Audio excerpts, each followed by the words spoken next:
Yeah. This is your man Kilogram. This is episode 27. The Things We Do, featuring the big homie from Trenton, Don Blaq, the legend, the myth.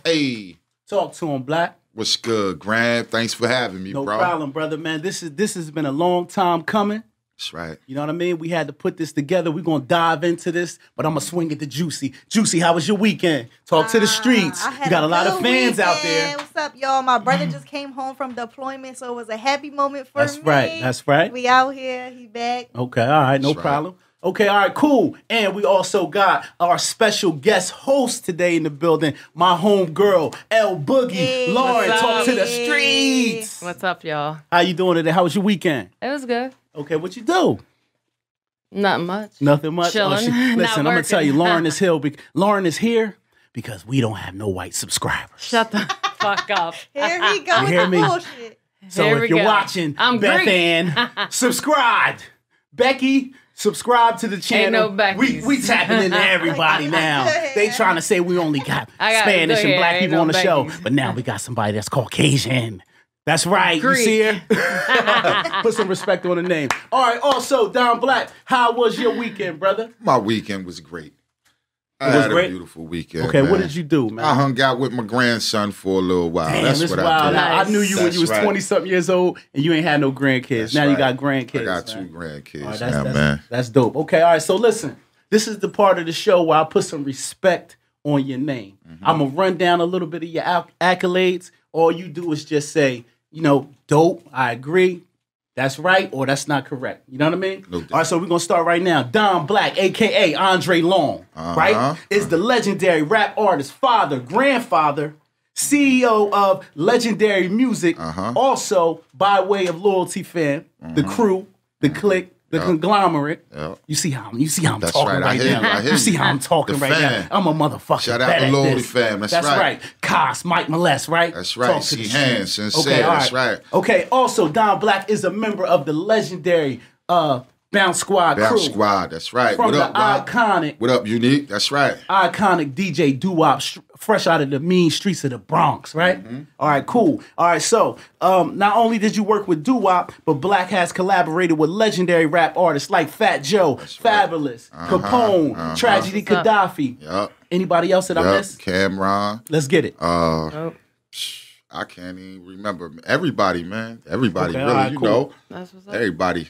All right, okay. Blaq is known for his flawless freestyles on underground mixtapes. You know what I mean? You built your resume that way. And he's did mixtapes of the hottest DJs from the 90s. Ron G. Of course, Y.B.N.L.P. Have you ever been on Clue? Been on Clue? I think Clue played Things I Do, if I'm mistaken. Okay, all right, okay. What about Funk Master Flexes? He was in the video. Yeah, I did Funk Master Flex. C's. I've done Flex a few times. Okay, Me and Cut Flex Master was C's. friends. Name some of these DJs. Talk to these 90s DJs. Talk to these niggas. What other DJ mixtapes have you been on from New York? Remember Rated R? Yeah, I remember Rated R. I used to love doing Rated R. Okay. Tony Touch, DJ Tony Touch. Okay. That's my man. He the first guy that did the 50 MC. I was on 50 MC. Okay, that's lit. Yeah, Plex did it too. I thought Plex was the originator of that. No, he wasn't. He swagger jacked it. Shout out to DJ Plex. Shout out to DJ Plex. Plex did it right because he did it for us. All right, that's what's up. He did it for us. Okay, all right. Also, too, you are still credited as one of our artists from our city that has had real record deals. Yeah. I'm not talking about your man signed your man and you signed to your man's man. No. I'm talking about you was signed to the nigga who actually signed you and gave you an advance. Oh, I was signed to Chris Swartz himself. That's right. From what the man behind the Lauryn Hill, the Fugees, right. Nas. I was signed to Chris himself. That was Rough Nation Warner Brothers. Okay, all right, cool. Yeah. And the streets always wanted to know, what was that check like, Blaq? Talk to the streets. Yeah, I got one of the biggest checks over there. Was it 6 figures? Yes, it was. Well, definitely. Okay, definitely. Cool. Definitely. You was a hood nigga because you got that check and still was in the projects. Yeah, definitely. And you know what? Oh, man, that's crazy because I got that check and I redone the whole apartment. Hold on, hold on. I put you floors in the project.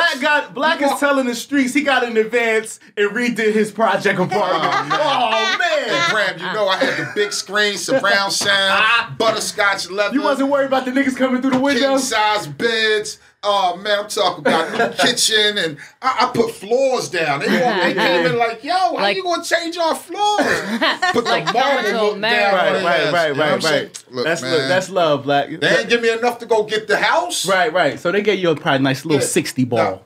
No. You know what? I got a $500,000 deal over there. Okay, but the advance. But the advance, you know, the 5 is for the budget. The 5 is for the budget. Correct. I was supposed to spend 50, but I spent 80. As far as personal. That ain't bad. And I know you went and bought you some Orangina. Oh, well, you know, that's what I do. That's what I do. Because I remember you said it in the rhyme. I'm in the project like, what the fuck is Orangina? I had to go do my homework. I said, that's some white people shit. Yeah. It was some good weed, right? No, because what I did was after I started working with Y.B.N.L.P up in the big studios in New York, I see that they deliver the weed to you. Right. You know what I'm saying? And they got all different kinds. I'm like, what? Yeah, you put me on that through your rhyme. I learned about that. What I used to do was, me and my man, we used to catch the train in New York. Right. It was nights that I didn't have studio. Okay. We'd go to D&D, the infamous D&D. Right. I'd go hang out, you know, in there. Okay. Buckshot, you know, boot camp click, a premiere usually in there. So I'd have somebody to chop it up with. Right. And we'd call the weed man. Weed man to come, serve us a whole bunch of weed. Right. And we'd catch a limousine back with You was doing the big. Yeah. I want to jump real quick before we go into the interview. The myth about you from Trenton is they say you have a very vivid imagination when you rhyme. You know what I'm saying? Yeah. And from our city, you know, we gritty, we grimy. But you would be like this. You catch Blaq in the lavender Lamborghini floating down the Ave. Yeah. You know? Yeah. And then people would be like, yo, it's so fucked up around here. Ain't no lavender Lamborghini around here. It can't. But what was your mindset to create and just have that mindset of just that was the whole thing, hip hop. I know, but I mean, you had people a lot. You caught a lot of slack for that because they said, Blaq. They said the shit that he rap about don't look like what we live in. Yeah, that's right. But you know what? On the other hand, it was. That's what got me to where I was at. Speak it into It's just that once I got there, and you start living a different life, you start seeing different things, you start speaking about it. Now it's like, hold on, Blaq, you ain't talking about crack in the hallways as much no more. Yeah. You know what I'm saying? And that's cool because, you know, that was a big part of my life. But at the same time, I'm seeing things. I'm flying all over the world. I'm hanging out with superstars. I'm on Shaquille O'Neal jet. Like, I'm doing things now. So don't expect me to not talk about it. And that was my style anyway. So it's true that you heard those grumblings in the hood. Yeah. Man, I used to be on the road and I get calls from girls from my hood or girls from Trenton. Like, Blaq, come on now. Why is you talking about... you know what I'm saying? I'm in an ostrich fur. You like this. I'm like, well, when you see me next time, you will see what I'm talking about. You know what I'm saying? You're going to see me with the fur on. You're going to see me with the Maury's and 2 or 3 chains. When you see me... Then it's a little different because I'm expanding. I'm not around the hood as much, and you don't get a chance to see the growth because I'm out on the road a lot. Okay. You know what I'm saying? But at the same time, I always thought my style was too grimy, too gritty at one time. You know what I'm saying? Yeah, Even now, I be trying to change up because it's like, you know, you can only be so hard. It's actually... Stay right there. Because I want to... we're going to talk about that. That's one of my questions later. But right now, tell the streets, where are you from, Blaq? Roger Garden Haverstack. Okay. Infamous Roger Garden Haverstack. Trenton, New Jersey. West Trenton. Okay, all right. No problem. I'm a Frontline Assassins. Okay. One of the founders and creators of the Frontline Assassins. Okay, now Tweez was here, right? Yup. And Tweez had a nerve to say, we love Tweez, you know that, bro. Tweez said, now listen, I want you to, and then me and you both from RGP, Frontline. I mean, 166 Oakland Street, apartment 3A is where I was. You was in the middle. That's right. Okay, so listen to this. Tweez had a nerve to say while he was here. He said niggas on Mellon and his end and Wilson Haverstack. That was where all the money was, and there was no money up top like that on Roger Gardens. He said the niggas got the money was in Wilson Haverstack. He said that on this podcast. There was no money where? Tweez said that they was the money niggas back there. Roger Gardens, we just had all the crack houses. Are you jacking that? Yeah, I am. You jacking that? That's facts. That's facts. So I'm gonna tell you why. Tell me why. Explain. Tell me why. See, Tweez went probably back. See, Tweez is from the 80s. Era. He went in the 80s. He from that era. Okay, all right. Let's talk about it. Out of the youngins, out of a lot of youngins from my hood, Tweez was there, and I can say that. I can vouch for him. All right, okay. So he going back. Right. To where, see, I don't really want to say no. Well, yeah, you know, this niggas is ain't in the streets no more. Yeah, yeah, niggas ain't in the streets no more. But like, you know, like when Mad Dog and Weez and Snake and you know, like real like goons and real money was out there. It was at the other end of Eisenhower and you know, Mellon. All of them was on Mellon because that's where 12, his brothers, 12 oldest brother, Rob. Yeah, he was heavy. Right. Heavy. So around on the front, it wasn't like that. It was like we had White Boy. White Boy was touching. No, see you talking about era. White Boy probably wasn't born. White Boy was like I wasn't born. If you talking about early, all right. Well, White Boy. What I say by not born, I mean the legend of White Boy wasn't born yet. Okay, White Boy probably wasn't off the porch yet. Yeah, you know what I'm saying? He probably was like 3-4 years old. If he talking in the 80s, niggas getting money. If he talking 80s and the niggas getting money, he talking about that era. It started on.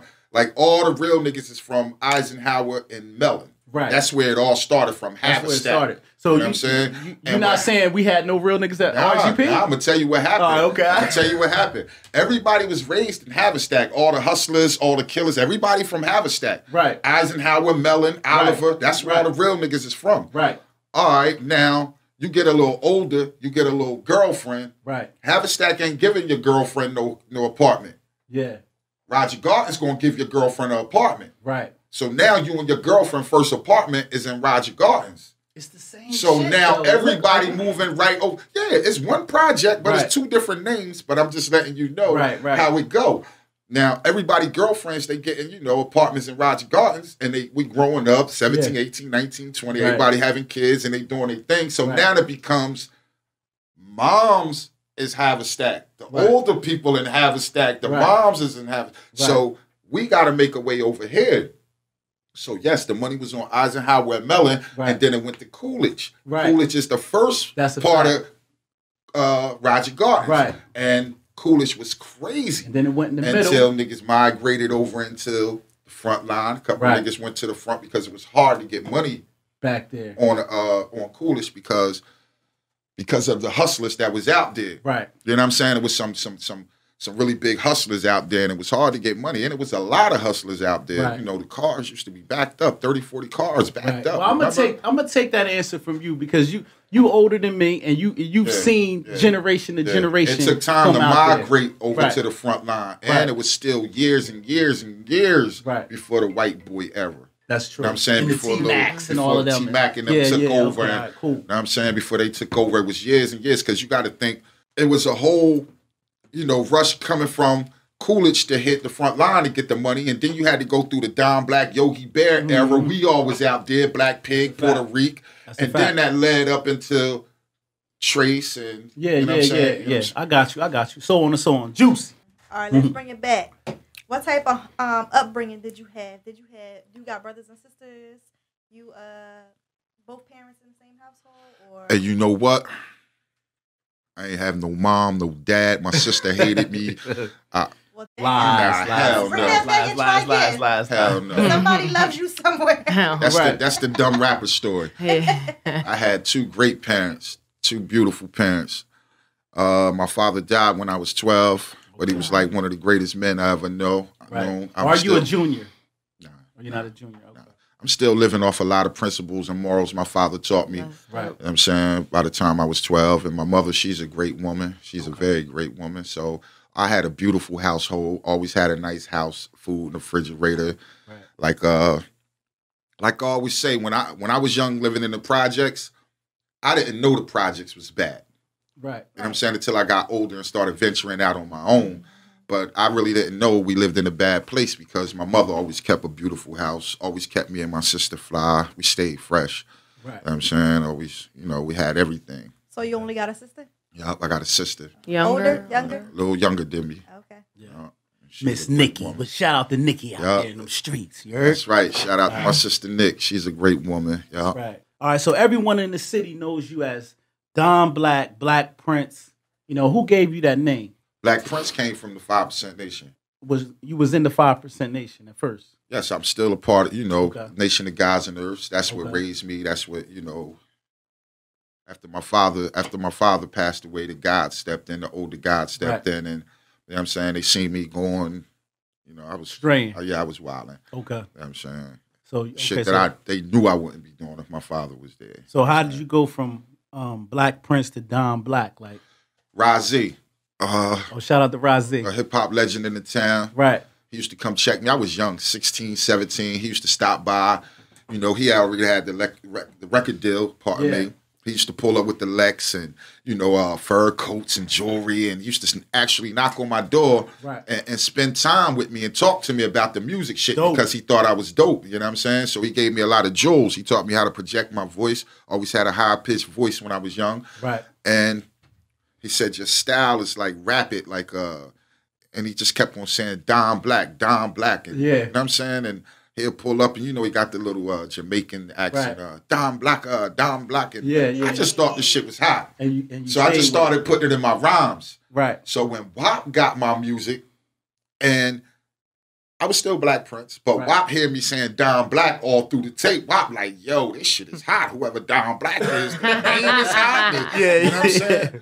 So it took, once I got with W.A.P, it just took on a life of its own. Okay, all right, cool. And I was saying a lot of shit and doing a lot of shit that wasn't conducive with the nation of guys and nerds. So I didn't want to be out there calling myself Black Prince, That's what knowing I was talking about crack guns and living it, you know what I'm saying? Right. A beastly life at the time. So Did you play any sports growing up in Trenton? And if you did, what was your favorite? I played sports, but only in the neighborhood. My whole life was music. So you ain't play for no league or nothing, just nope. None of them little leagues. No West End, no My whole life was music. So you was 6'5" and up. My whole life. You never was played music. ball? I broke my ankle when I was 12. I used to love playing basketball. No, I was 18 when I broke my ankle.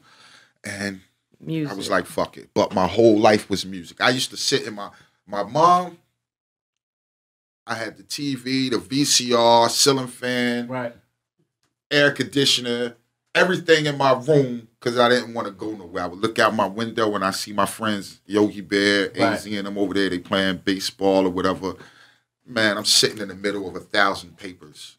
Just it's writing. rhymes all over the room, books all over, and I'm just writing. Do you remember your first rap? This nigga definitely remembers his first. He's a rap dinosaur. All right, so listen, who introduced you to hip hop, man? Like, you know, what rappers inspired you to become Don Blaq? Family, older family. Okay. You know what I'm saying? My mother had a sister that passed away before I was born. Right. And her sister had 3 boys and 3 girls set up just like the Brady Bunch. You know what I'm saying? So at any given time, my mom would have 3 or 4 extra kids that would stand with us when we were really young. Right. They were teenagers, cool, fly as hell, really hip. You know what I'm saying? And I remember a guy, my cousin was dating a guy, and he left a record at the house. I had to be about 5 or 6. You could play one side of the record, but you turn it over, it had diamonds on it, and it had nothing on it. Right. And I remember I had like Sesame Streets back then. Yeah. I remember the songs I used to listen to on my Sesame Street. I remember those records too. But I remember popping that record on. Yeah. And it was just like, we are here to tell the world just who we are. Shocking females, because we are superstars. I said, what? Who the hell was that? Harold Melvin and the Blue Notes. And, you know, Marvin Gaye around the house. Now it's like, what the hell is this? Was that Sugar Hill? Because that sounded like Sugar Hill. That was the Crash Crew. That was the infamous Crash Crew. Before my time. You know what I'm saying? So that song right there, just like something went off in me. I'm like, yo, what the hell is this? So you telling me Don Blaq was inspired by hip hop at the age of 5? Yeah. About 5. Yeah, about 5. So it took on a life of its own. I went on I tried to rewrite the Crash Crew rhyme on some library shit. Right. I went on stage at school for a library play. I was like 5, 6 years old. The music comes on and I freeze up. I'm nervous as hell. And I'm sitting there mumbling the words, trying to get through it, like, trying to get through it. So that was my first thing with music.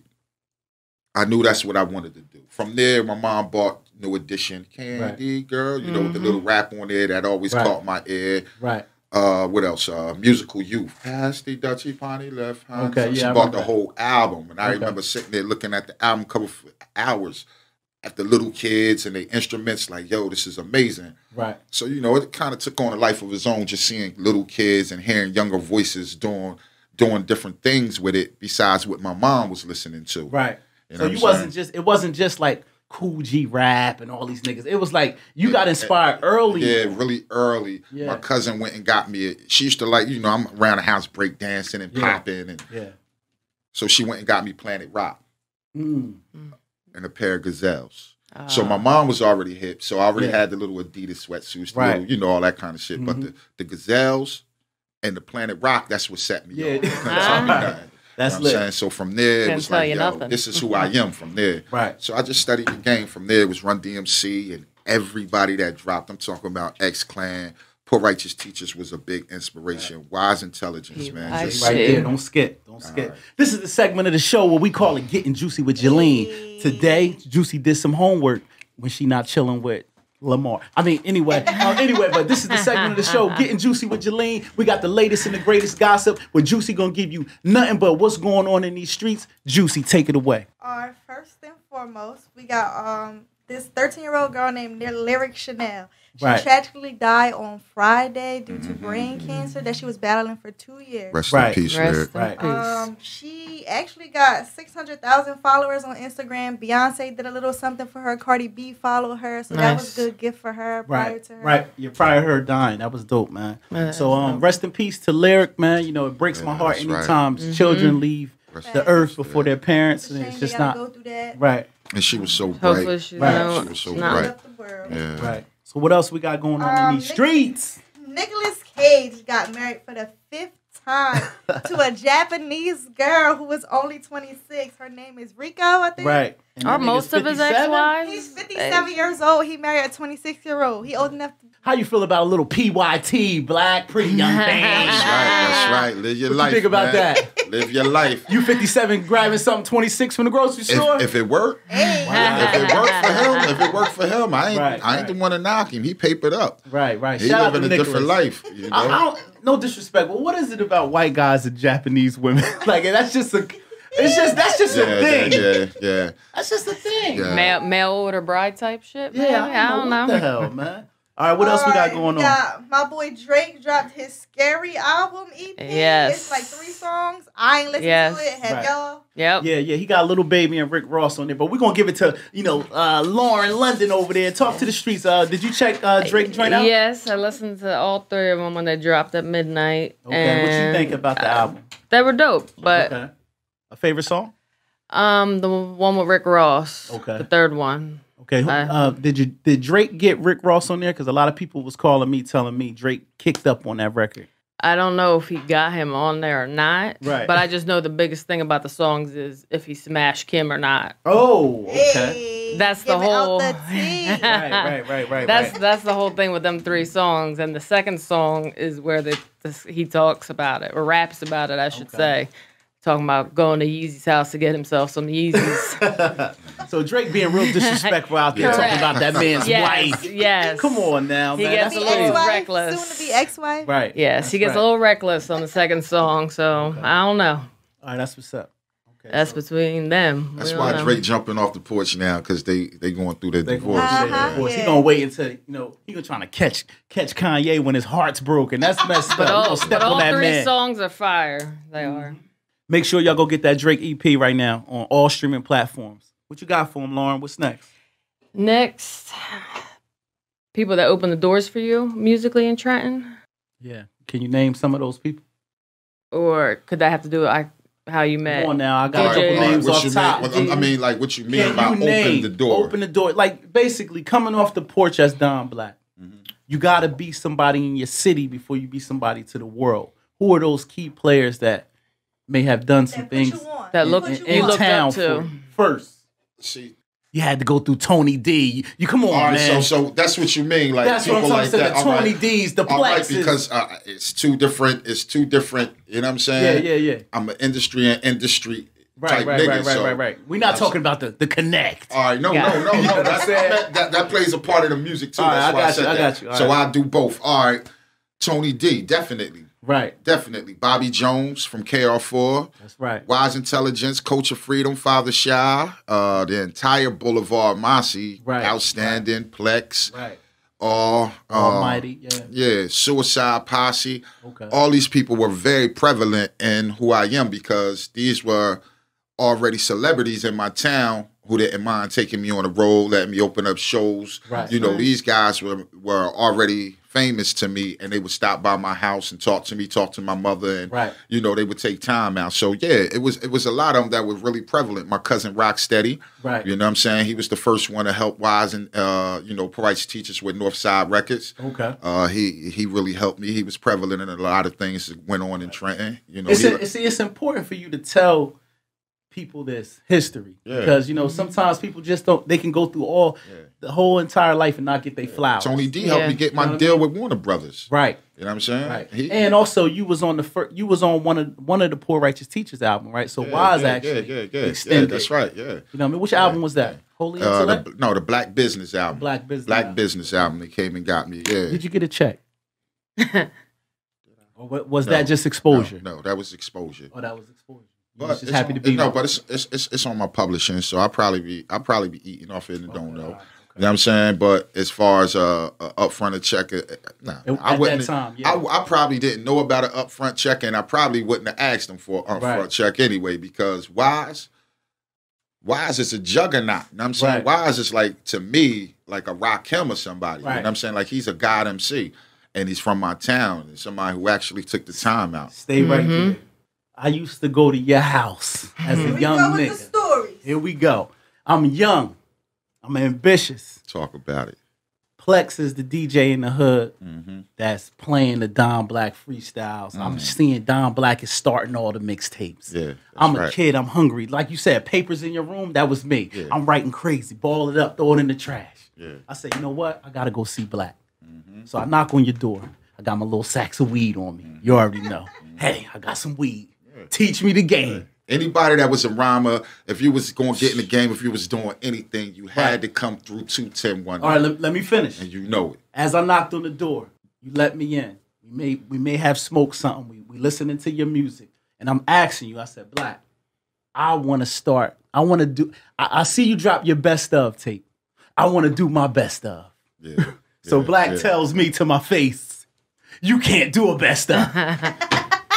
So at this time, I'm 19, 18 years old. I'm like, so I didn't know how to take that when you first said it. Yeah. Because I just thought I'm going to take a collection of my songs and it's going to be the best of. Yeah. But what he explained to me is you got to go out there, put some work in, collaborate with different, you know, artists out there with strong names in the industry. You know, some of your classic records that you got in the streets that people know you for, you take that, collaborate, and make a best of. But you got to put some fucking work in, nigga. You just can't come off the porch with a fucking best of. I was a kid. Yeah. You wanted to go in the studio and make a bunch of stuff. I wanted to make a best of called the best of. Because your gray tape, the gray tape was floating around. The gray Maxwell tape with the tissue in the top and the Plex put the best of Don Blaq. It's floating around the hood crazy. I'm selling them for $500, $600 for one tape. There you go. That was called the Masters. The Masters. You could have got, So my point is, when I walked away, after I left your apartment, I said, Blaq hate. Blaq hate. I said Blaq hate. You would say that. Trying to get you some game. I walked away. I said, I'm in my house smoking my weed. Yeah, I said that. I said, and I'm hating on him. I said Blaq. You didn't ask him why? But then when I tried to put my best of together, I said, this ain't no best of. This ain't the best of. But your best of, you had Capone, Nori, Fat Joe, and I'm like, oh, I can't compete with that. Everybody on there. Hot 97, radio clips, everything. That's why you couldn't. That's right. I want to credit you for setting that. And I know you did this with a lot of younger MCs in the hood. You set the fire under us to go out there and try to achieve things like you. So I wanted to bring you here and give you that. You are my first feature. Yes. The first time I did a song with somebody who was important was Don Blaq. That's what's up. But guess what? I got the song. That's right. You ain't got the song. 20 years ago. It's 20 years ago. Man. My first rhyme. You ain't got it's whack. But guess what? You got We're going to play it. I believe it's whack. It's whack. I know he's going to play it. Right now, we getting ready to play Ride to It featuring Don Blaq. This is my very first feature right here. I was excited as a young boy to get this feature? You ain't think I don't know what to expect. I haven't heard this song in what? You ain't heard this song since 1999. I don't know the rhyme. I don't know. So don't hold it against me. That's right. Tell me when you're ready. 20 years ago, me and this iconic guy right here did a record called Ride to Hey yo, we gon' ride to it. Right. Everybody vibe to it, pump live, get high to it. Bitch, you know how I do it, we gon' ride to it. Right. Everybody vibe to it, pump live, get high to it. Bitch, you know how I do it. Long motherfucker, I seen better days. Shootouts, Beretta sprays, kids hit with strays. I don't sell dirt no more, I switch to haze. One flippy on the OZ, my chips then raised. Kept a Teflon on in case clips is blaze. You know how player haters go through they jealousy phase. Put some hide in your dog for that relish you made. Same cats at your funeral to cherish your grave. Drug money is the reason Goodfellas is laid. My moms ain't giving nada, so I gotta get paid. When my girl out of town, Blaq, I gotta get laid. Next whip that I cop, bitch, better be flayed. Fuck a hoopty, but call a Rick on the cell to scoop me. Hustle hard, stack Lucci, get a coupe B. Bulletproof glass for haters that wanna shoot me. Long how my loot be, strong how my troops be. Rollie on my wrist, chain hang with my boots be. Catch me in the jet, shooting dice with the hoops be. Loving my roots, can't no record deal suit me. Scoop key, trying to cop a house out with Snoopy. West to East Coast, it don't matter who recruit me. Long as when I see my squadron, they salute me. And everything will be all good, just like fruit be. The weed and the drinks, hotel full of groupies. St. Louis chicks with large ass Snoopies. Southern accents with the tats on their booties. We all trying to bubble now, money getting double now. Bodyguards muscle bound, really think I struggle now? Henny, Remy, Chris, and Alizé, it's all guzzled now. Don Black, kilogram, what the fuck with trouble found? We gon' make noise for all our dogs in the pound. Muzzle down, new sound. Why you looking puzzled now? We gon' ride to it. Everybody vibe to it. Puff live, get high to it. Bitch, you know how I do it. We gon' ride to it. Everybody vibe to it. Puff live, get high to it. Bitch, you know how I do it. Persona, tattoo, that before dishonor. Two freak bitches eating their way through each other Prada. We rhymers who came up, done well in the hood. From felons in school to swelling with goods. I'm yelling it's good, very swift. What y'all know about some Cherry Chris? 40 cat watches, fucking in the straw beige 6. I'm hotter than that, demolish your rap, swallow your track, following raps, God on your track, swallowing raps, Roger Garden's finest, we headliners, you catch a couple acts behind us, you getting money, nigga, get it, keep my name out your mouth, make my name taste like I just came in your mouth, I'm hazing the style, a mix, you a Budweiser nip, who ain't got nothing to say unless you riding some dick, we generate thugs from poverty, infested in crime, money, bitches, and whips infested my mind, I'm a blow artist destined in time, Rolexes and dimes meaning 10 carats and better on the faces of mine, glaciers to shine, drop Porsche breaking the dash, flies hit the windsill like they breaking the dash, loving life with a passion, so I'm making it last, vested up, so I'm taking your bass, check it, beats and drugs, chicken head bitches and thugs, dro in the jug, break it up, mix it with fudge, lock the L right, I had niggas holding the grudge, foe in your mug, Doc put the blow in the tub, holding my snub, up late, bed full of dough, counting it slow, send back, twist it off low, we getting it though, just so happen, I'm gifted, spit terrific, see shit different, smoke this or clip it, Wilbur section thugs and me, it's the whole body of Trenton that created Don P, and forever will I rap my streets, diss me, you diss the whole city, dog, you got beef, they don't hear you, Black official, crash through your window, stab you with pencils, tackle you into a stack of your rap, smash your dental, ain't never been afraid. I'm stopping it. Yeah. No, hold up, Grant. Hold up, man. That's what he did when I paid him for a feature. Oh my God. You see that? I'm 19 years old. He's my idol. He gonna come and put a 39 bar verse on my 16. Nah, Graham, you rhymed for 1,000 bars. Nah, man. I did. But listen, I ain't gonna lie, I'm in Def Jam, right? Guess what? I'm in Def Jam one day, and I played that song. DJ Enough had to stop it. He said, why you let that nigga rhyme over your shit? He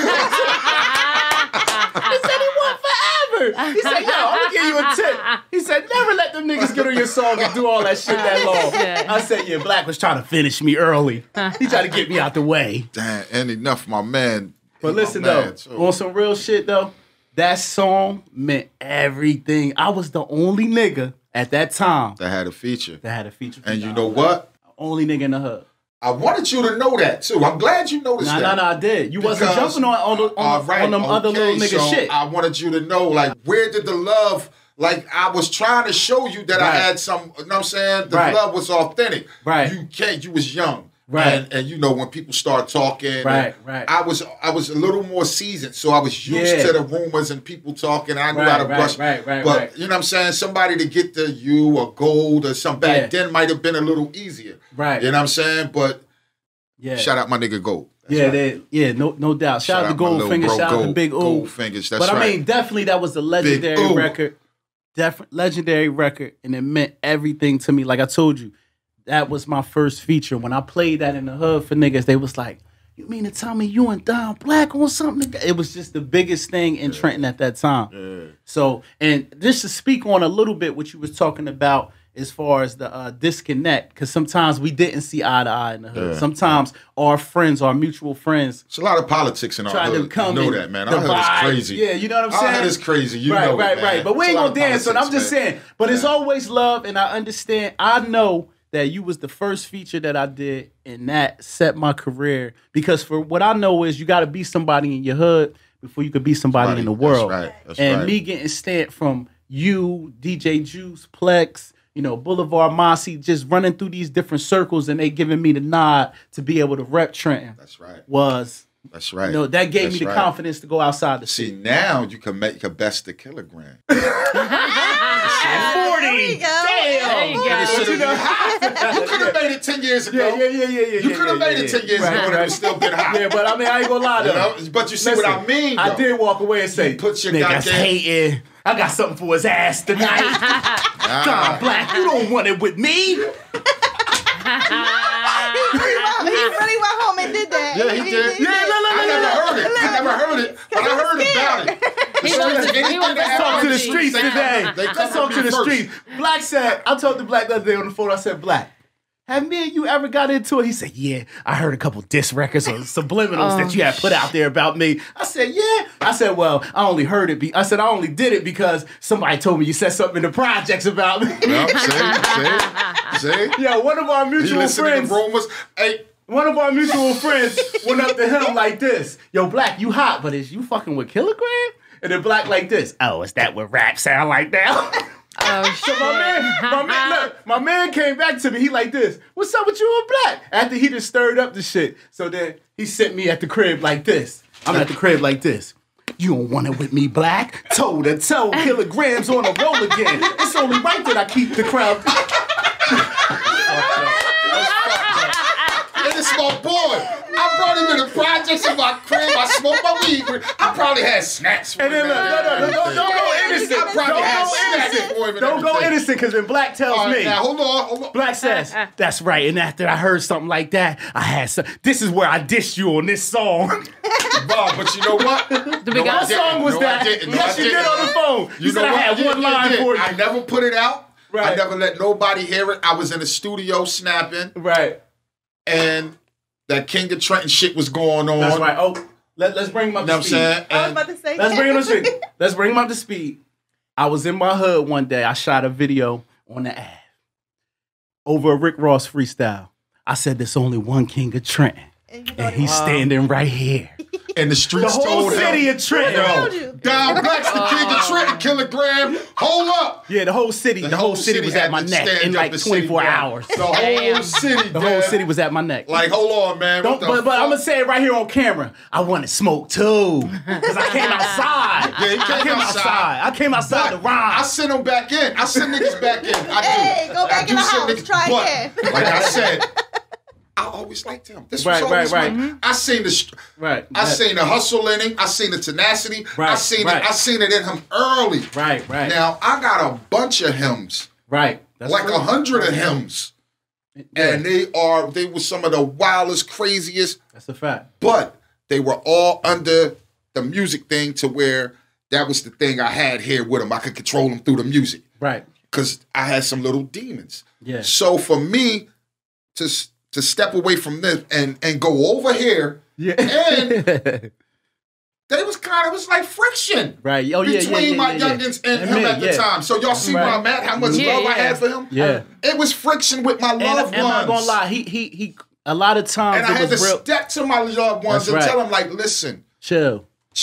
Right. I fucks with him. This is my youngin. You know, such as we got family. But explain to the he would come to the hood. I'm talking about explain to the people that the climate in Trenton at that time. Everybody's trying to rhyme and be somebody and be the hottest. But the city's 7 miles. So whoever's name is buzzing around the city, it creates some friction. It'd be like if you got some bitches from East Trenton saying we bumping Kilogram. Or you got some bitches from South Trenton saying, I'm listening to Goldfingers. You know what I said? I said, if I would have jumped off the porch and used my power wrong, then shit would have been really fucked up in Trenton. Because a lot of people followed my league. If I would have jumped off the porch and was the type to be dissing rappers and shooting up every block and shooting at every rapper and start... That would have carried on a long time ago. It would have been a lot of dead rappers now. That's a fact. You know what I'm saying? So I always tried to carry with a certain prestige and a certain, you know. As an OG. That's right. You went into your OG humbleness. You know how many beefs I had to patch up and how many, you know what I'm saying? How much tension I had to, you know what I'm saying? Like, Trenton rappers are fucking crazy, man. And you know this. Like, Trenton rappers, like, they take their shit. They take his shit it's too passionate. Serious. They passionate about their shit. Niggas will kill you even though you broke. It's just about pride. Long as they can walk their street and nobody think they a sucker, they'll shoot you over some lyrics. You know what I mean? So it's a lot of times I'm on the phone with him. He like, Graham, take it down. Or you got to call the other rapper, take your diss down. Yeah, that's right. You know what I'm saying? It's not right. It's not right. We can't do that. And when you get the call from Blaq, you know, just like when you call me, like, nah, it's gonna go somewhere else. You know, I'm trying to explain, like, no, fuck that. And you like, nah.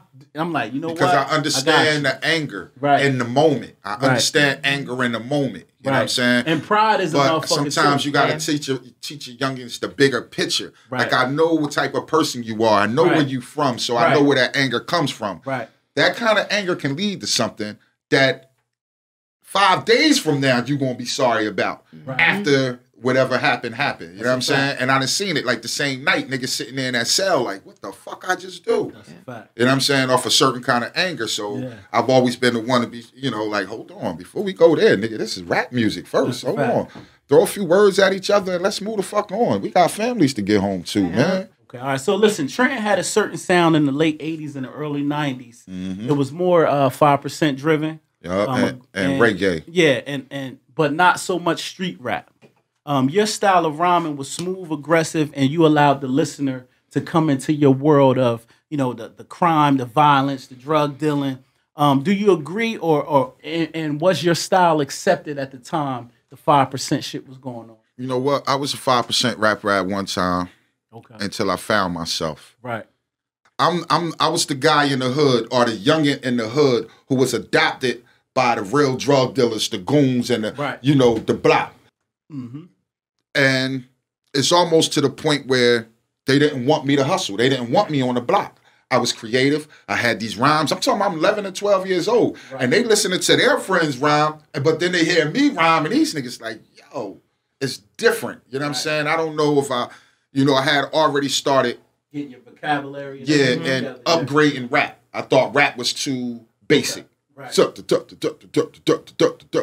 know what I'm saying? I was trying to upgrade that. You know what I'm saying? In my own little world. I knew something could be done with words that niggas wasn't doing yet.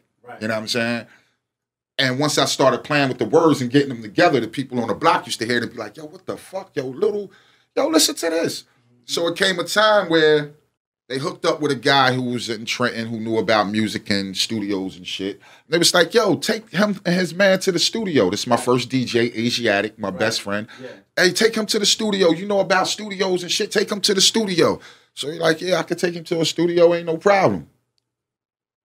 The very next day, the guy hooked up a studio session and the hustlers on the block just gave us way too much money.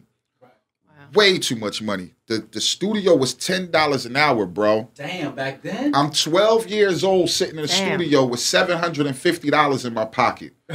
Asiatic got a couple $100 in his pocket. And this became the norm. Every 2 or 3 days, it was a certain hustler in the hood. Shout out my man Chase. He wouldn't let us go 2 or 3 days without a bag. You know what I'm saying? Even if he's not around, if he's not in town, if he's handling business, his workers know, go drop that money off. It's times I'm 12 years old. I'm in the cab going to Wilbur section, Walnut, 1 o'clock in the morning, hopping out the cab with Asiatic to go get the bag. We walking in crack houses. Niggas sitting there mounds of cocaine, my age, 12, 13 years old, getting money. Know what I'm saying? We run back out, jump in the cab, we gone. Right. Know what I'm saying? So it led to, all right, we got the studio on lock. Right. Now the studio don't even want to, nobody else can't come to the studio. We paying for everything. He got new equipment coming in, you know, things is looking different around here. So now we ventures out. Now we got too much money. Yeah. We cutting out of class, we going to New York. We wandering 12 years old. We wandering around New York. We going shopping. We going to peep shows. We doing things. You know what I'm saying? Double feature movies. Madison Ave to buy weed. Shabazz Burgers to get burgers. And we learning things at 12 and 13 years old that the other kids in the hood wasn't learning because the hustlers was giving us all this money. Right. And at that time in the 80s in Roger Gardens and the projects, it was big. I used to look out my window. And that's where it started from. Them giving us all this money.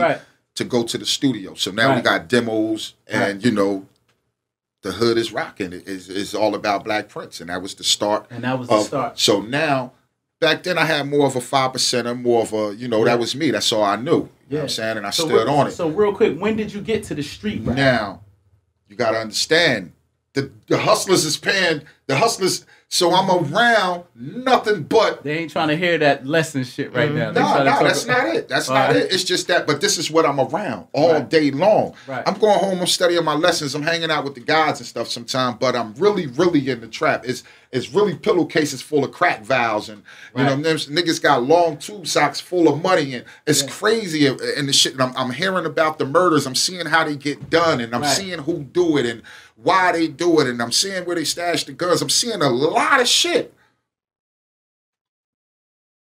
So it kind of overpowered what I was talking about because now, like you said, I got an imagination. My imagination going crazy. I'm around, I'm in the trap for real. I'm in the trenches. Right. I'm seeing this shit firsthand, 13, 14, 15. You know what I'm saying? To the point where I knew how to get to the spot in New York to cop so good that other hustlers was paying me to go to New York to show them, you know what I'm saying, the different cop spots on Broadway and different shit. You know what I'm saying? Right. So it was like, you know, my life just took on a life of its own at a young age. And then I got a cousin, like my cousin Rocksteady. You know, he was one of the biggest hustlers in the town at one time. And just being with him all the time. He got the Jeep with the MCM on it, the Beamer. He's really living that Rich Porter life at the time. And I'm right in the passenger seat. Right. You know what I'm saying? So you got a front row seat to the streets. Now my music start to take on something different. So imagine this. Rocksteady, he got a barbecue called Live at the Barbecue. Every hustler in the town that I ever heard stories about, that we grew up listening to. Tracy Browns, the Babies. The Babies, everybody. Come on, you know I'm in tune. I'm in tune. I'm in tune. Now, they in the backyard, everybody dressed fly. You go out on the block, everybody got nice cars. I'm like, wow, like Trenton got some rich people, but they all hustlers. I'm young. Right. They got, they eating, the top of the line crabs. They eating crabs and lobster tails. And they got, the first time I seen Cristal, big bottles of Cristal and Remy bottles this big. And like, it's like one of those kind of spots that day, you know. We're going to stop you right there because you're going to go all day and tell the whole fucking trip. I'm about to tell some shit, we're about to tell some shit. Go ahead, Juicy. So. That's another conversation. Who were some of the most influential old school rappers like in the 80s, 90s? Out of Trenton. Yeah, give me some legendary groups that kind of like impacted the city. Poor Righteous Teachers, first and foremost. Okay. And then it was Outstanding. Right. Outstanding was so dope, man, and he was just like a street dude. You know what I'm saying? But Wise, as far as like lyrically and just being that nigga all around, it's Wise, hands down. You know what I'm saying? You tapped into what Mo Flex and them was doing at all? Yeah, definitely. What the name of that group was? What, Riot? Right, Nation of Riot. Nation of Riot. Definitely. Nation of Riot was hot, man. Okay, all right, no problem. Yeah. All right, cool. What's your relationship today with Wise Intelligence? And at one point, there was rumblings that said that there was some competitive nature at one point between you and PRT, just because you were the understudy that started the rise. They had a pulse on the city, but then also when you came to the city, it was a lot of who was Don Blaq. Well, that's with anything. Right. But niggas is there just any need truth something to argue about. Is there any truth to it that there was some rumbling? Let me tell you the truth. Probably not from Wise. Okay. You know what I'm saying? Because Wise always carried himself so, you know what I'm saying? Wise is just like, man, he's a solid dude all around. Right. You know what I'm saying? Now, me coming up in my youth being petty, not really knowing the game. Right. You know, I came up really competitive in the gladiator era. Right. So I probably said little type of shit to probably take a poke at Wise to make him notice. Right. But I never wanted to awaken the giant. Yeah. You know what I'm saying? Because I know I'm a giant and a motherfucker don't want to awake me. Right. He's a giant. Right. You know what I'm saying? So I'm never going to, I might have said a few little things to make him be like, you know, nothing enough to make him be like, let me whoop his ass. You know what I'm saying? I ain't going to ever push Wise to that. But I probably said a couple things, you know, and we all 10 or 15 years ago, you know, just to get a rise out of him. Until one day, let me tell you what it is. Wise called me one day. This was a long time ago, years ago. Exclusive right here. Yeah, this was years ago, man. I never forget. He was just like, yo, peace, guy, how you doing? So I was like, what's good, Wise? How you doing? He was like, yo, God, I'm feeling you. You doing your thing out here, God. Congratulations. And he was like, yo, you said, and he started quoting my bars. Right. And I'm sitting there on the phone like, you know what I'm saying? Like, what the fuck? Right. This is Wise Intelligence. Right. And he was sitting there quoting my bars and shit. I said something, and it was a bar that I never would think that Wise Intelligence, you know what I'm saying? Because I done wrote some shit hoping Wise to catch. Right. You know what I'm saying? Because, you know, I'm that kind of MC. And when I love an MC, this is how we MCs talk to each other. Right. You know what I'm saying? I said something about I spin your house in the air like Dorothy Crib. Damn. He was like, God, you said I spin your house in the air like Dorothy Crib. Yeah. I'm like, damn, that bar? You know what I'm saying? Like, but it took a lot of weight off my shoulders. Right, like, so you knew, like, finally, he tapped in. He tapped in, he hear me. So now when I spit a freestyle, he always reposted or he give me love, and that's just like, that's the kind of shit I do it for, you know what I'm saying? Because he's one of my forefathers, and I think he's still one of the best on the planet Earth when it comes to rhyming, you know what I'm saying? So, how'd you meet the iconic DJ Doo-Wop? Me and my cousin Rocksteady was in New York. Right. It was a party, a little get together at his man Supreme house that they done a fair bit together. Okay. We was listening to my tape I had did at Plex house. Me and Plex had did a tape, and I was just rhyming to about 5 or 6 beats. The beats was just coming in. Right.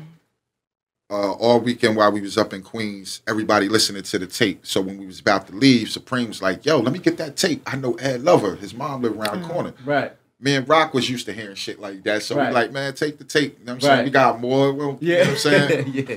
But he actually gave it to Ed Lover. Right. Wow. Ed Lover listened to it and was amazed. Mm-hmm. You know what I'm saying? Like, yo, who the fuck is this Don Blaq cat? This is hot. If you remember 95 Live 2, Ed Lover was rhyming on there. He was a part of the Bounce Squad. More business. It was more of a business thing, but he was part of the Bounce Squad. So he hit WAP with the tape like, yo, this the new shit right here. You trying to rebuild the squad. If you can get in touch with him, this is it. WAP get the tape. Him and Unique listen to it for about 5-6 months. They like, this the best rapper in the world, but we can't fucking find him. Just so happened, WAP get tired of looking for me. Right. Threw my tape in the trunk. It's over. He just bought a new Lex. He comes to Trenton to get his rims done at True's Rim Shop. Wow. When he go in the trunk to get the key for his rims, his old rims, he see my tape. Trenton. Oh, yeah. You know what I'm saying? So he started, y'all know Black Prince, y'all know Don Blaq. So everybody at the rim shop like, oh yeah, hell yeah, man, that's my man. That's Rocksteady cousin here, the projects. Man. Oh, y'all can get him? Yeah, they sent somebody to the projects to get me. That's a dope story. Hell yeah. I comes back. That's before social media. I comes back like 30 deep. Right. 20, 30 deep. Right. You know how we used to roll back in the days. You had to make a statement. Yeah. Yo, hold up. Let me get my bag. Yo, wop up True's tire shop right now. Let's mob up there, show these niggas how trade. Or the nigga who jumped out was so loud, half the block heard him. Right. And you know wop up at True's, do wop. There you go. That's all it take. Now, let me tell you something crazy about that. We got the name Frontline Assassins. Right. Because of Doo-Wop and the Bounce Squad. We used to listen to Doo-Wop and the Bounce Squad so much that we wanted a dope name too. Right. I went to the rim shop. Long story short, I connected with WAP and, you know. All right, that's dope. All right, this is the segment of the show called Question of the Day. My man Bernard Wells from Raleigh, North Carolina, he hit me up and he wants to know if you ever go on a blind date. Like say me and Blaq, I tell you Blaq, I got 2 hoes, right? We hit the blind date. Why they got okay, I'm sorry. Yeah, Scratch young ladies. I got 2 young ladies with me. He said 2 hoes. Yeah, you know how we give it up from You Better Not Lie podcast. We don't lie. That's how we talk. You know what I mean? Anyway, if I say I got 2 nice, young, educated college girls, they want to hang out with us tonight.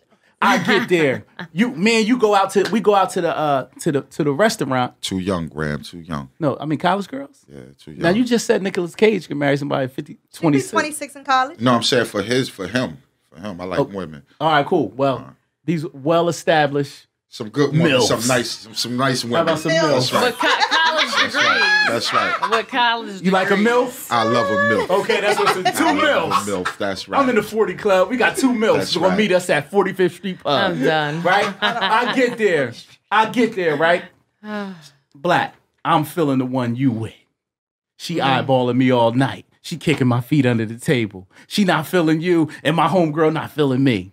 Is it wrong to set it up and we hook up outside of what y'all got going on? That's what my man Bernard wants to know. He ended up feeling the side chick. So is the Go ahead.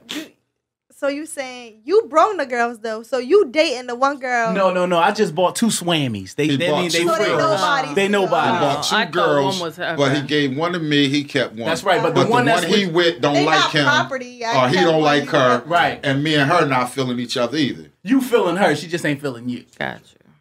But and so who you hook up with? The one I I'm like with? the one you with. She like me too. She looking at me when you went to the bathroom. But they ain't that's all never good. had That's all good. That's all good. That's all good. So y'all don't think it's wrong? Nah. You should. I'm gonna tell you something, unless man. your boy is don't be feeling out her here then. playing if you ain't ready to play. That's all I'm saying. Right. I'm taking my ass home. That's right. If I'm you in the going home. comments, if you go on a blind date with your homeboy, but the girl don't like you, she like your homeboy. And vice versa. Is that a violation? Nah, don't hate on your boy. Don't hate on your boy. There's some tender niggas out here that want to fight. Because you don't know that girl like that. You probably ain't had sex with the girl. You don't know that girl. And because your man got in first, if anything, congratulate him. You might be the best man at their marriage in a couple years. Right. Shit, No, you but I'm don't, saying you same don't know thing. that If a girl girl like brings that. 2 dudes, Okay. and the same gotta thing let that happens. rock. So That's say crazy. you and Juicy hook up with 2 guys, right? Right. And when you get there, you like, damn. You tell Lauren like, yo, I like the guy you with, and the guy actually likes you back, but your guy not getting along with Lauren.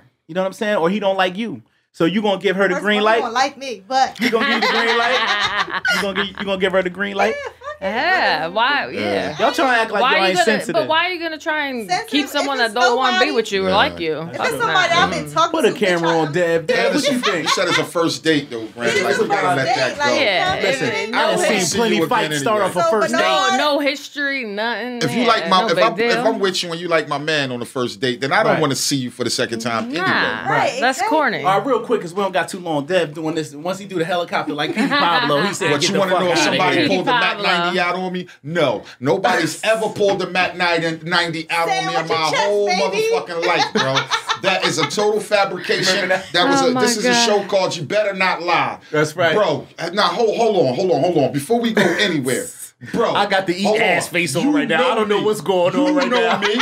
Hold on, bro. Let's push the podcast to the side and all the music shit that we know. Okay, that's right. You not Graham right now, Yeah, and I'm I'm Kevin. not Don Blaq. That's right. We're you Andre know and Kevin. me. You know That's me. right. You know my background. That's a fact. You know where I'm from. You know how we give it up. That's right. Graham, you could have answered that yourself. No one's ever pulled nothing out on me, Okay. and we just sitting around talking about Okay, it. they said you got in the car when you seen the Big Mac. You got in the car and skirted off. That's what we do at You Better Not Lie podcast. Let me tell you something. All You right, Better let me Not tell Lie you this. podcast. Let me tell you I'll this. give everybody a Let me chance tell to you speak this. their piece on my platform. Let me tell you feel this. me? If somebody would have done that to me, Right. I'm a solid one, man. I'm going to give it up. Like, hell yeah. Okay. Boy pulled that thing out on me, and it was something pretty. Right. We talking 20 years ago, man. Who had a Mac 90 20 years ago, man? And who was pulling something out on me 20 years ago on the front line? You tell me.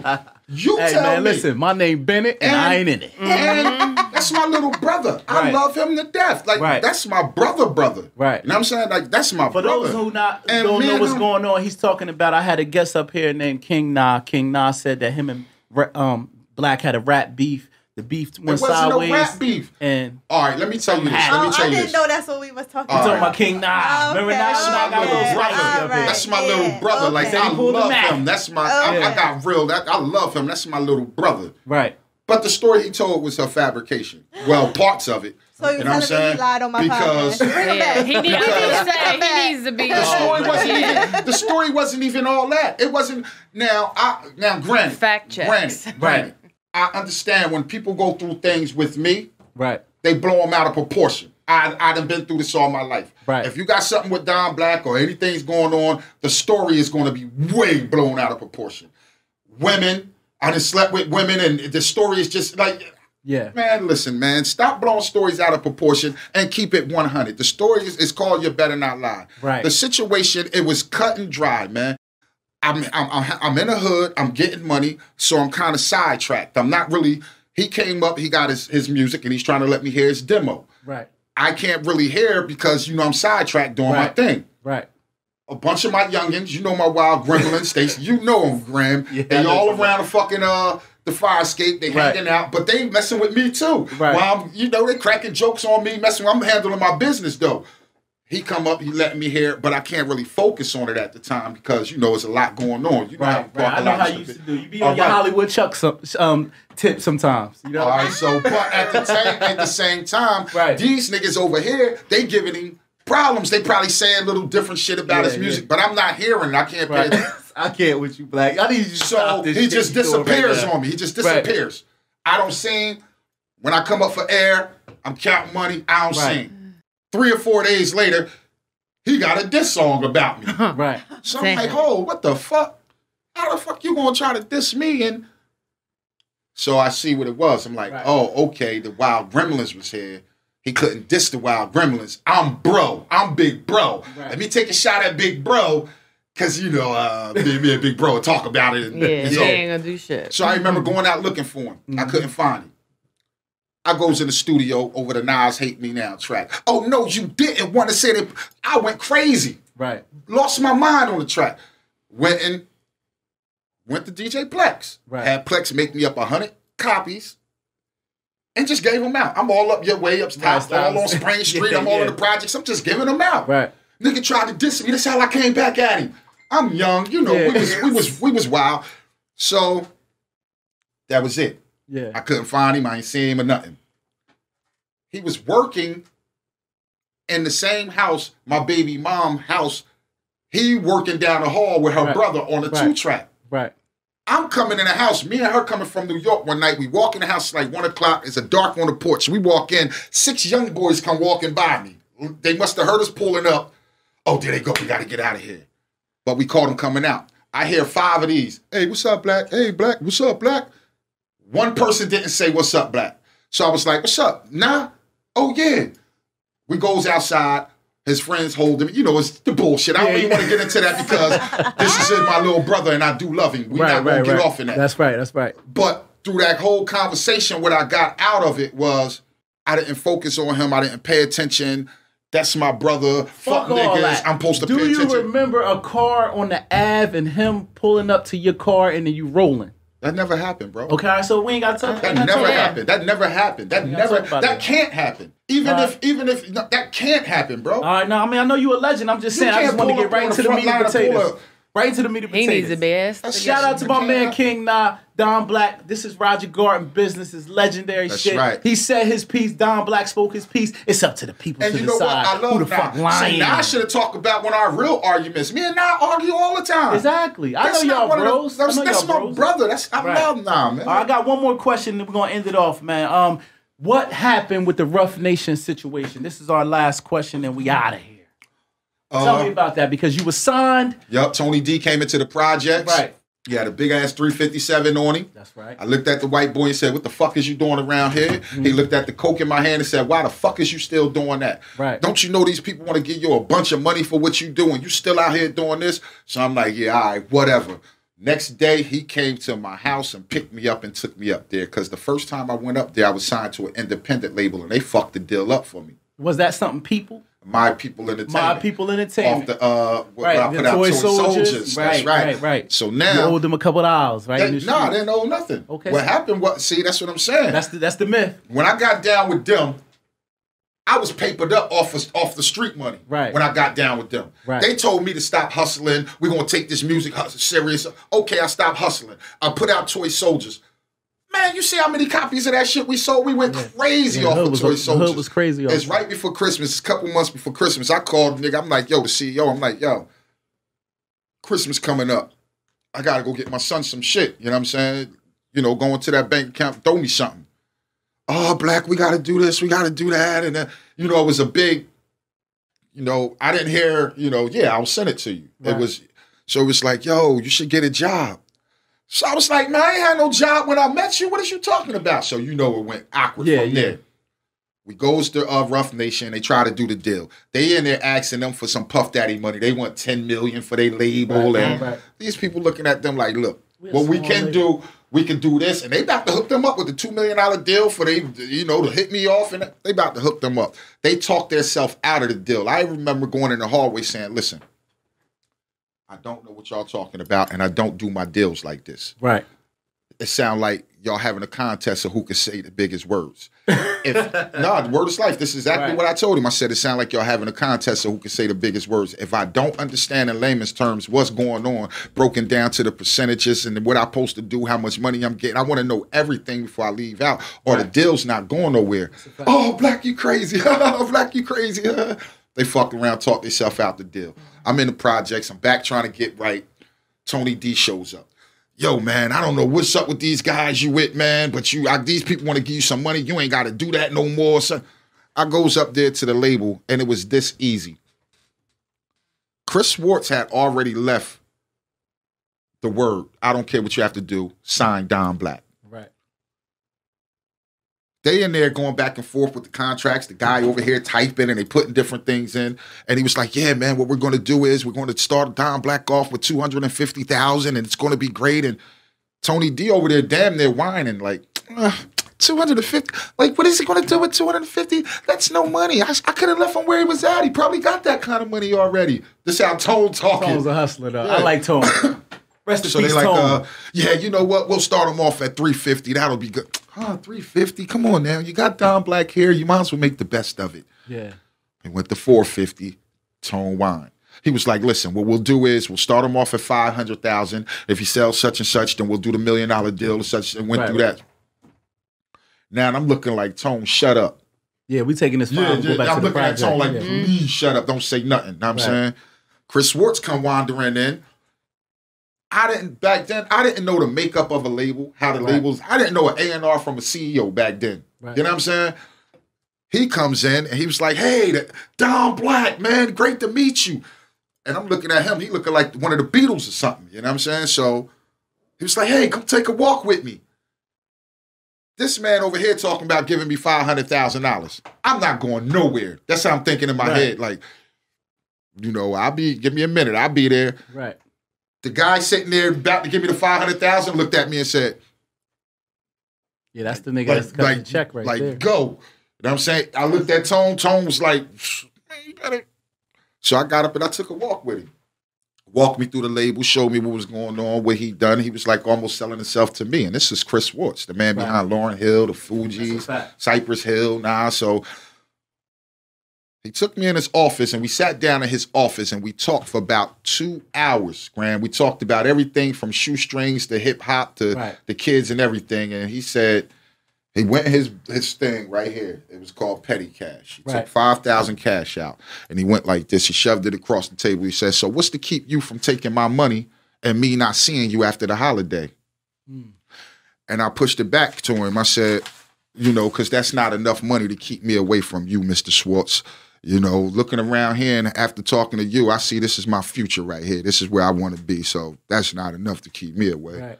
Okay, so he pushed the money back to me and said, I'll see you after the holiday. All right, so just tell me real quick in a brief answer, what happened with that record? I recorded the album. The album came out amazing. Great producers, great features. but they lost their deal with Warner Brothers. Right. What they were doing was signing hip-hop acts and then giving them money like they was R&B, like R&B budgets, tour buses. Right. Clothing lines, and it was just like not coming back like that. Right. Warner Brothers had gave them $200 million.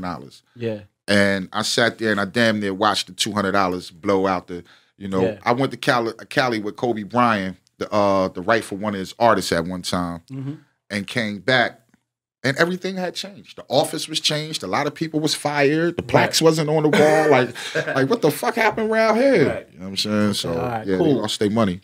All right, this was episode 27 called The Things We Do. I got JUICY-JALEEN. I had Lauren London. I had the legendary, the iconic Don Blaq in the building. That's right. You know what I mean? And thanks for having me, no problem. Shout your social media out. Thank you. Thank you. My social medias, that's IG and Facebook. Facebook is Don Blaq, DON_BLAQ. Instagram is DON.BLAQ. Is there a project out right now? Yep. Well, it's on its way. It's called The Gladiator Era, hosted by my nigga DJ Doo-Wop. And what we did, we took all 80s beats, early 90s beats, and I just went crazy on them.